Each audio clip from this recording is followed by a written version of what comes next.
Yes class 7। आज हम अपने महाभारत की पुस्तक से पाठ 12 द्रौपदी स्वयंवर पढ़ेंगे। चलिए पहले इस पाठ की रीडिंग करते हैं। वंश पढ़िए।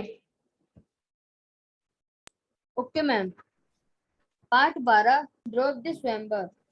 जिस समय पांडव एक चक्रा नगरी में ब्राह्मणों के वेश में जीवन बिता रहे थे, उन्हीं दिनों पांचाल नरेश की कन्या द्रौपदी के स्वयंवर की तैयारियां होने लगी। एक चक्रा नगरी के ब्राह्मणों के झुंड पांचाल देश के लिए रवाना हुए। पांडव भी उनके साथ ही हो लिए। पांचों भाई माता कुंती के साथ किसी कुम्हार की झोपड़ी में आ टिके। पांचाल देश में भी पांडव ब्राह्मण वेश ही धारण किए रहे। इस कारण कोई उनको पहचान न सका। स्वयंवर मंडप में एक बृहदाकार धनुष रखा हुआ था, जिसकी डोरी तारों की बनी हुई थी। ऊपर काफी ऊंचाई पर एक सोने की मछली टंगी हुई थी, जिसके नीचे एक चमकदार यंत्र बड़े वेग से घूम रहा था। राजा द्रौपद ने घोषणा की थी कि जो राजकुमार पानी में प्रतिबिंब देखकर उस भारी धनुष से तीर चलाकर ऊपर टंगे हुए निशाने मछली को गिरा देगा, उसी को द्रौपदी वरमाला पहनाएगी। इस स्वयंवर के लिए दूर दूर से अनेक वीर आए हुए थे। मंडप में सैकड़ों राजा झटके हुए थे, जिनमें धृतराष्ट्र के 100 बेटे, अंग, नरेश, कर्ण, श्री कृष्ण, शिशुपाल, जरासंध आदि भी शामिल हुए थे। दर्शकों की भी भारी भीड़ थी। राजकुमार धृष्टद्युम्न घोड़े पर सवार होकर आगे आया। उसके उसके पीछे हाथी पर सवार द्रौपदी आई। हाथ में फूलों का हार लिए हुए राजा कन्या हाथी से उतरी और सभा में पदार्पण किया। राजा कुमार धृष्टद्युम्न अपनी बहन का हाथ पकड़कर उस मंडप के बीच में ले गया। इसके बाद एक एक करके राजकुमार उठते और धनुष पर डोरी चढ़ाते, हारते और अपमानित होकर लौट जाते। कितने ही सुप्रसिद्ध वीरों को इस तरह मुंह की खानी पड़ी। शिशुपाल, जरासंध, शल्य व दुर्योधन जैसे पराक्रमी राजकुमार तक असफल हो गए। जब कर्ण की बारी आई तो सभा में एक लहर सी दौड़ गई। सबने सोचा अंग नरेश जरूर सफल हो जाएंगे। कर्ण ने धनुष उठाकर खड़ा कर दिया और तानकार प्रत्यंचा भी चढ़ाने शुरू कर दी। डोरी के चढ़ाने में भी बाल भार की कसर रह गई थी कि इतने में धनुष का डंडा उसके हाथ से छूट गया था। उछलकर उसके मुंह पर लगा। अपनी चोट सहलाता हुआ कर्ण अपनी जगह पर जा बैठा। इतने में उपस्थित ब्राह्मणों के बीच से एक तरुण उठा खड़ा हुआ। ब्राह्मणों की मंडली में ब्राह्मण वेशधारी अर्जुन को यो खड़ा होते देख सभा में बड़ी हलचल मच गई। लोगों में तरह तरह की चर्चा होने लगी। तब अर्जुन ने धनुष हाथ में लिया और उस पर डोरी चढ़ा दी। उसके धनुष पर तीर चढ़ाया और आश्चर्यचकित लोगों को मुस्कुराते हुए देखा। लोग उसे देख रहे थे। उसने और देरी न की। तुरंत एक के बाद एक पांच बाण उसे घूमते हुए चक्र में मारे और हजारों लोगों के देखते देखते निशाना टूटकर नीचे गिर पड़ा। सभा में कोलाहल मच गया। बाजे बज उठे। यस बेटा, अब देखा आपने द्रौपदी स्वयंवर। जिस समय ये एक चक्रा नगरी में ब्राह्मण के पास के घर में अपना रूप बदल करके रह रहे थे, तो उसी समय जो है वहाँ पांचाल नरेश की जो कन्या द्रौपदी थी, उनके स्वयंवर की तैयारी होने लगी थी। एक चक्रा नगरी के ब्राह्मणों को झुंड पांचाल देश के लिए रवाना, मतलब एक चक्रा नगरी में भी लोगों को इस बारे में सूचना मिल गई थी, और वो सभी के सभी जो है ब्राह्मण जितने भी थे उस एक चक्रा नगरी में रहने वाले, वो सब झुंड के झुंड जो है वो स्वयंवर में जाने की तैयारियां होने लगी थी और वहां के लिए रवाना हो गए। पांडव भी उनके साथ थे। जब सारे के सारे ब्राह्मण जा रहे थे तो पांडव उनके साथ मिल गए, उनके साथ जाने के लिए पांडव भी उनके साथ हो लिए। पांचों भाई माता कुंती के साथ किसी कुम्हार की झोपड़ी में टिके। पांचाल अब वहां जा करके कहाँ रुकते, तो एक कुम्हार की झोपड़ी थी, उसी में जा करके रुके।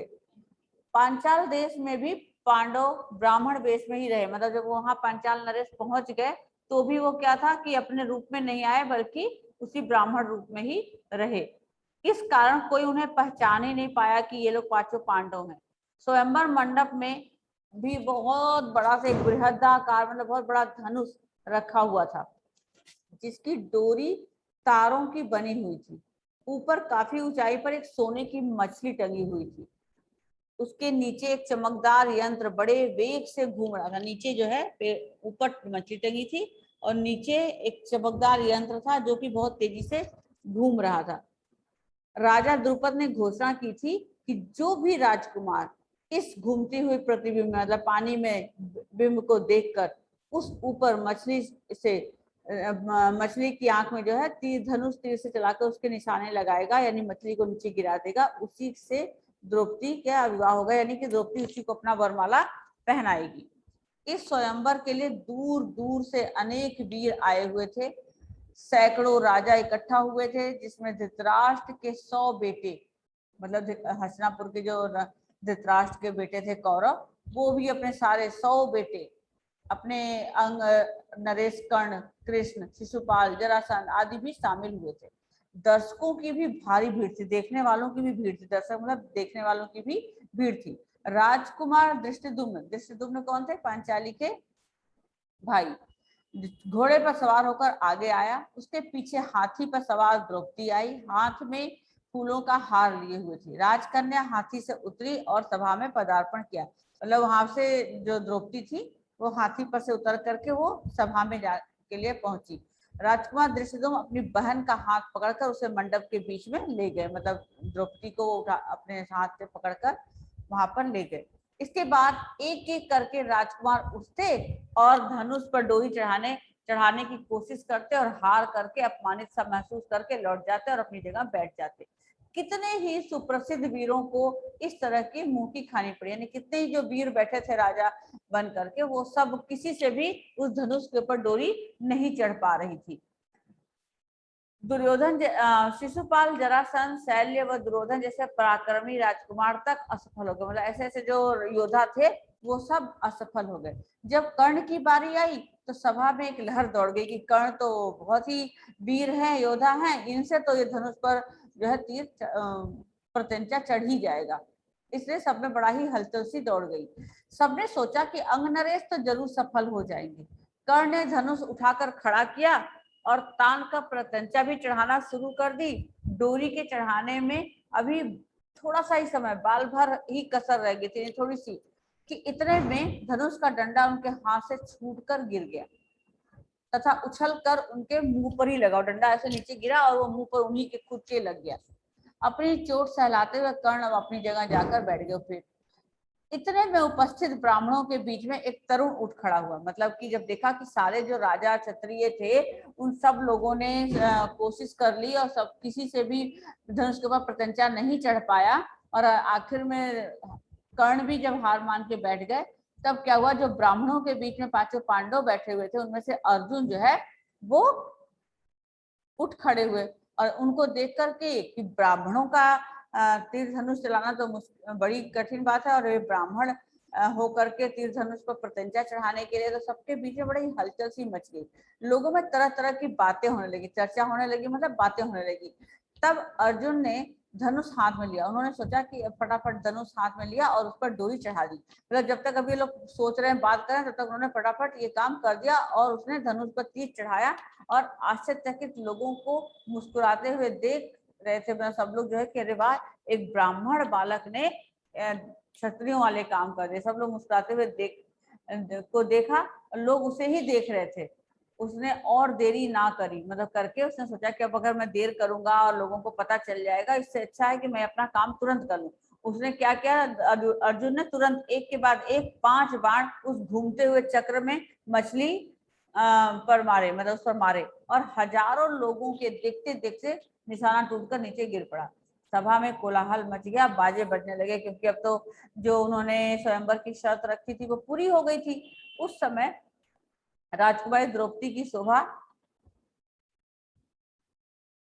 देखते ही बन रही थी, जो अनूठी हो गई थी। वो आगे बढ़ी और सकुचाते हुए उन्होंने अर्जुन के गले में जयमाला डाल दिया। चलिए,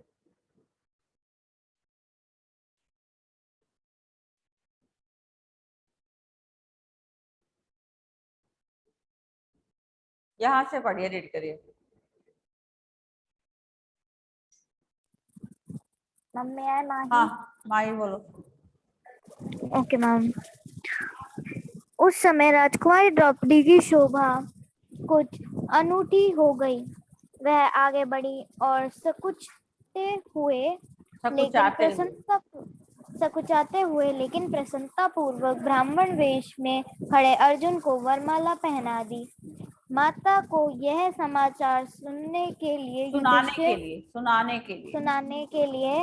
युधिष्ठिर, नकुल और सहदेव तीनों भाई मंडप से उठकर चले गए, परंतु भीम नहीं गया। उसे भय था कि निराश राजकुमार कहीं अर्जुन को कुछ कर ना बैठे। भीमसेन का अनुमान ठीक ही निकला। राजकुमारों ने बड़ी हलचल मच गई। उन्होंने शोर मचाया। राजकुमारों का जोश बढ़ता गया। ऐसा प्रतीत हुआ कि भारी विप्लव मच जाएगा। यह हाल देखकर श्री कृष्ण, बलराम और कुछ राजा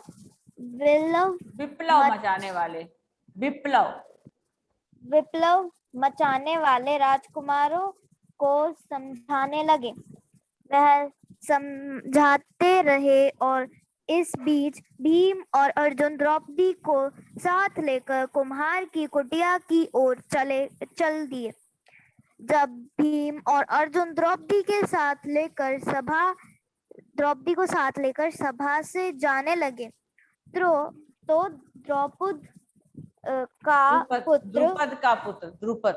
द्रुपद का पुत्र धृष्टुम्न, मामी के लिखा धृष्टद्युम्न चुपके से उनके पीछे हो लिया। कुम्हार की कुटिया में उसने जो देखा उससे उसका आश्चर्य की सीमा न रही। वह तुरंत लौट आया और अपने पिता से बोला, पिताजी, मुझे तो ऐसा लगता है कि ये लोग कहीं पांडव ना हो। बहन द्रौपदी उस युवक की मृगछाला पकड़े जाने पर जब जाने लगी तो मैं भी उनके पीछे हो लिया। वे एक कुम्हार की झोपड़ी में जा पहुंचे। वहां अग्निशिखा की भांति एक तेजस्वी देवी बैठी हुई थी।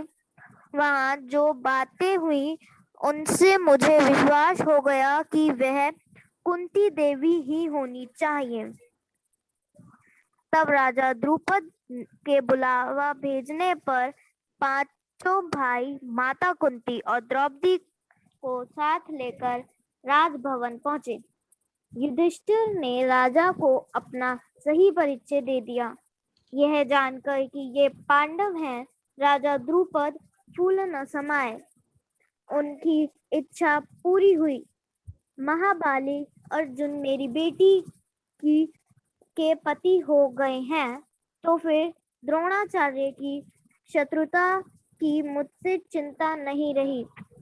यह विचार कर उन्होंने संतोष की सांस ली। माँ की आज्ञा और सबकी सम्मति से द्रौपदी के साथ पांचों पांडवों का विवाह हो गया। यस, देखा। पाठ 13 इंद्रप्रस्थ।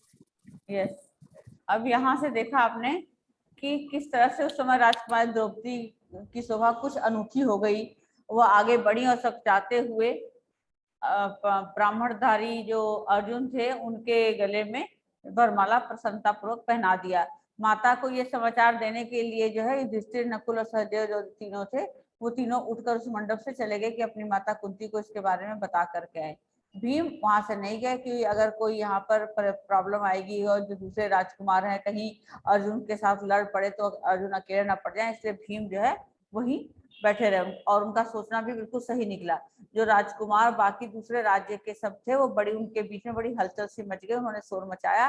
राजकुमारों का जोश भी बढ़ा कि भाई हम क्षत्रिय हैं और ये ब्राह्मण है, ऐसा करके प्रतीत हुआ कि भारी विप्लव ना मचा दे, मतलब हंगामा ना कर दें। यह हाल देख के कृष्ण और बलराम ने जब कुछ राजाओं के विप्लव मचाने वाले जो लोग थे उन राजकुमारों को समझाने लगे। वे समझाते रहे और इस बीच भीम और अर्जुन क्या किए कि द्रौपदी को साथ लेकर कुम्हार की कुटिया की ओर चल दिए, मतलब वहां से विदा करा के। जब भीम और अर्जुन द्रौपदी को साथ लेकर सभा से जाने लगे तो द्रुपद का जो पुत्र था धृष्टद्युम्न, वो भी चुपके चुपके उनके पीछे पीछे हो लिया। कुम्हार की कुटिया में उसने जो देखा उससे उसके आश्चर्य का सीमा ही ना रही।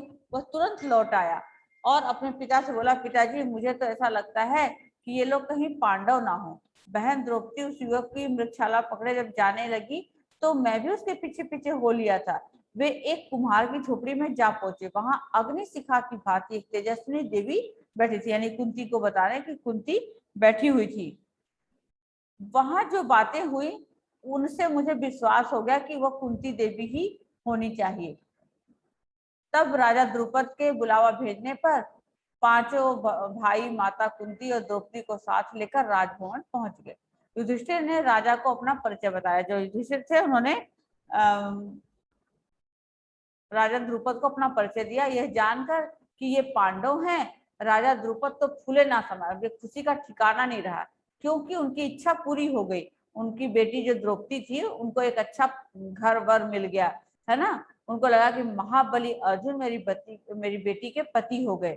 तो फिर द्रोणाचार्य की सोचा कि मुझे चिंता नहीं रही। द्रोणाचार्य उनके मित्र थे ना, पहले बताया होगा कि, और उन्होंने उनको कहा था कि जब मैं राजा बनूंगा तो मैं आपको अपना आधा राजपाट दे दूंगा। लेकिन जब द्रुपद राजा बने तो उन्होंने द्रोणाचार्य को अपने देश से ही निकाल दिया था। तो इस बात से द्रोणाचार्य जो है उनसे थोड़े खफा थे, दुखी थे। तो उनको लगा कि अब उनकी शत्रुता से उनको कोई चिंता नहीं रही। यह विचार उन्होंने संतोष की सांस ली। यह विचार करके मतलब अपने मन में उन्होंने संतोष की सांस ली। माँ की आज्ञा और सबकी सम्मति से द्रौपदी के साथ पांचों भाइयों का विवाह हो गया। क्लियर? क्लियर?